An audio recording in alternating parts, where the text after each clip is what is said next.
Moments that reshape the world rarely announce themselves. They arrive in dust and confusion, on farmland and ridgelines, where ordinary men are asked to carry the weight of history. Today, WorldScope Today takes you inside one such moment, the summer of 1863, where 3 days decided the course of a nation. There are certain stretches of ground where the current of history bends so sharply that the landscape itself seems to hold its breath. In early July 1863, one such place was a small town in southern Pennsylvania, destined to become the stage for a confrontation that would test whether a fractured Union could survive. This is not merely an account of troop movements and commanding officers. It is a reckoning with the human weight carried by those caught in the collision. Before we proceed, if you value deep-dive historical storytelling, subscribe to WorldScope Today and join a community committed to understanding our past with clarity and depth. By the spring of 1863, the Confederate war effort faced a grim arithmetic. Though Robert E. Lee's Army of Northern Virginia had scored a stunning victory at Chancellorsville in May, the Southern nation was buckling under the strain of blockade, inflation, and a shrinking pool of fighting men. Lee understood that holding ground in Virginia would not change the underlying mathematics. The Union possessed nearly 22 million people, vast industrial resources, and the ability to absorb losses the Confederacy, with its 9 million inhabitants, more than a third of them enslaved, could not match. His solution was a gamble: invade the North. The objectives were several. He aimed to pull Union troops away from Vicksburg, resupply his army from Pennsylvania's rich farmlands, strike fear into Northern civilians, and, if fortune favored him, win a decisive victory on enemy soil that might sway European powers to recognize the Confederacy and strengthen anti-war sentiment in the North.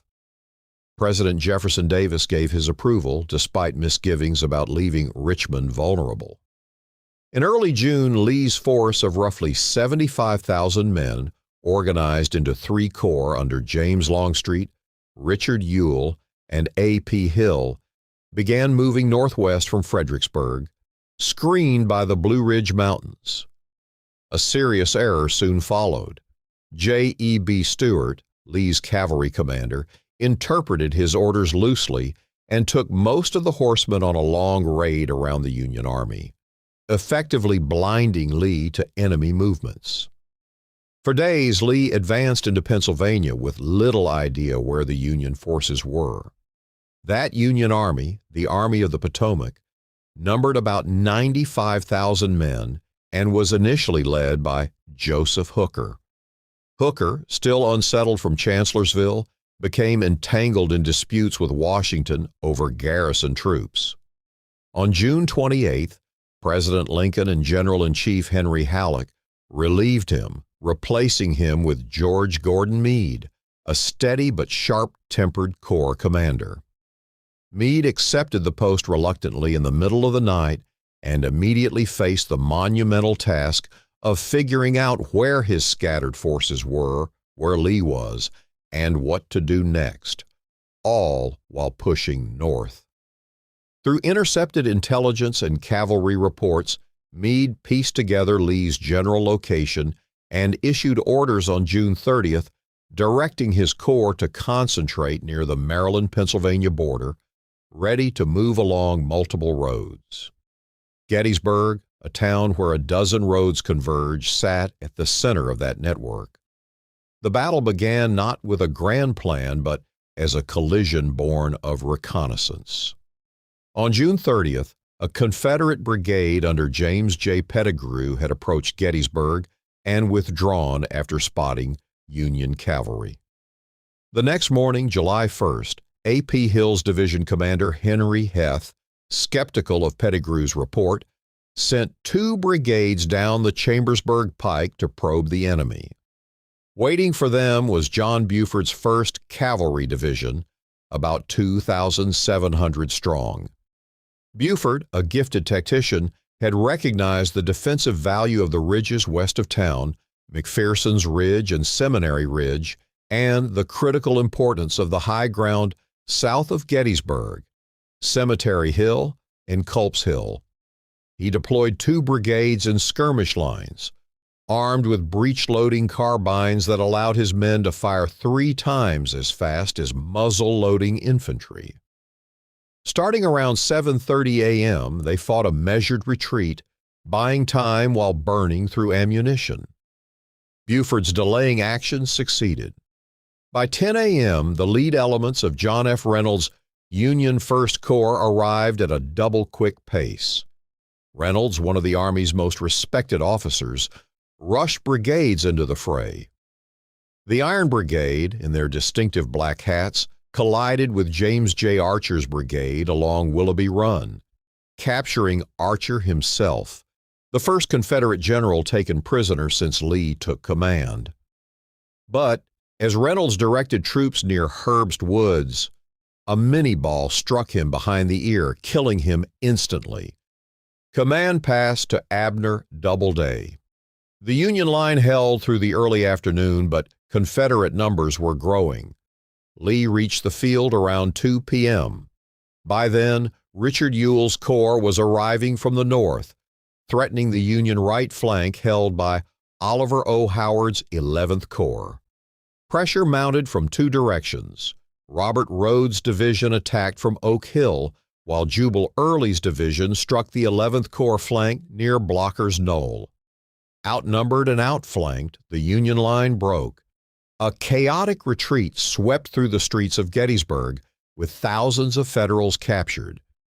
By 4:30 p.m., the Union forces had been pushed off the ridges west and north of town. Now came a critical decision.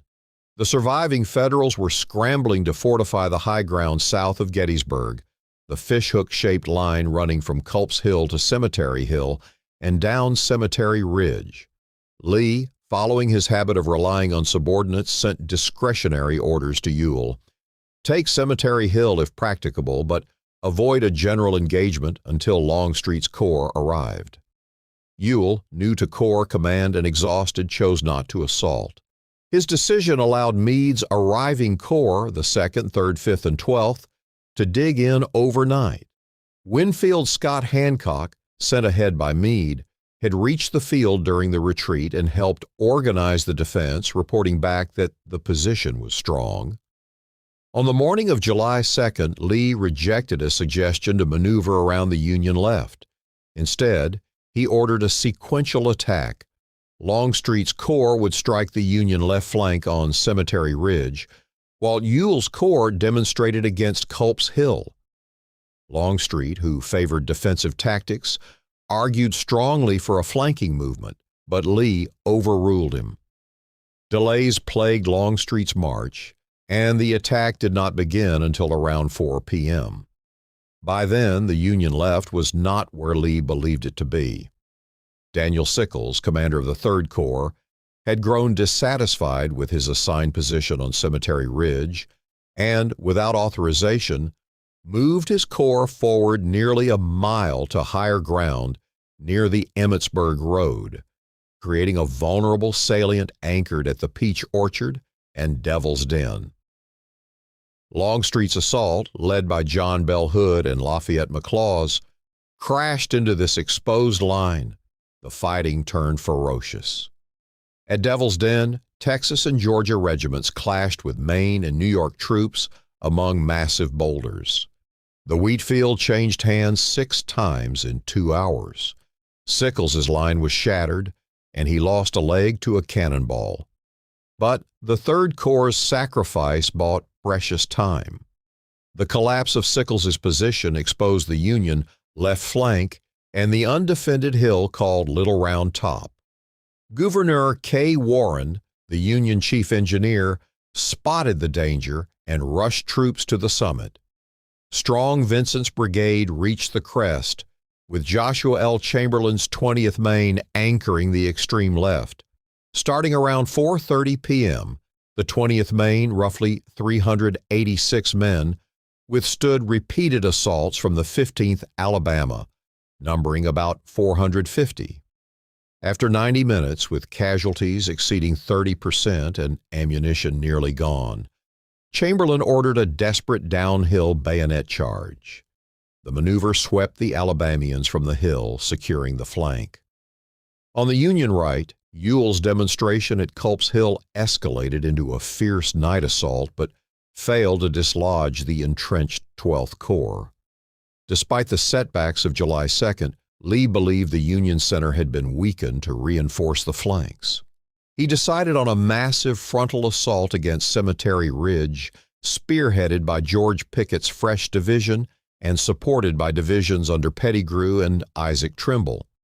Longstreet again protested, telling Lee that no 15,000 men could take that position. Lee insisted. Around 1 p.m. on July 3rd, Confederate artillery between 150 and 170 guns opened the largest bombardment of the war, targeting the Union center. Union Artillery Chief Henry J. Hunt ordered slow, measured return fire, then ceased to conserve ammunition and lure the enemy into thinking the guns were knocked out. The barrage, though massive, largely overshot its target due to smoke and poor fuses. Around 3 p.m., roughly 12,500 Confederate soldiers emerged from the woods on Seminary Ridge and began the mile-wide advance. Immediately, they came under devastating artillery fire from Little Round Top and Cemetery Hill. As they crossed the Emmitsburg Road, the formation compressed under fire. A spearhead of Virginians under Lewis Armistead breached the Union line at a stone wall near a copse of trees, a point later called the Angle. Armistead, hat raised on his sword, fell mortally wounded just feet from a Union cannon. This was the high water mark of the Confederacy. The breach was sealed by Union reserves, and the assault dissolved into a bloody retreat. Casualties among the attacking force exceeded 50%. The battle ended. Meade, with his army battered, did not launch a major counterattack on July 4th, as Lee's army began its rain-soaked retreat. Total casualties for the 3 days were staggering, roughly 23,000 Union and an estimated 28,000 Confederate. Combined with the fall of Vicksburg on July 4th, Gettysburg marked the turning point of the war. Lee's army would never again mount a major strategic offensive. Northern morale surged, and any remaining hopes for European intervention evaporated.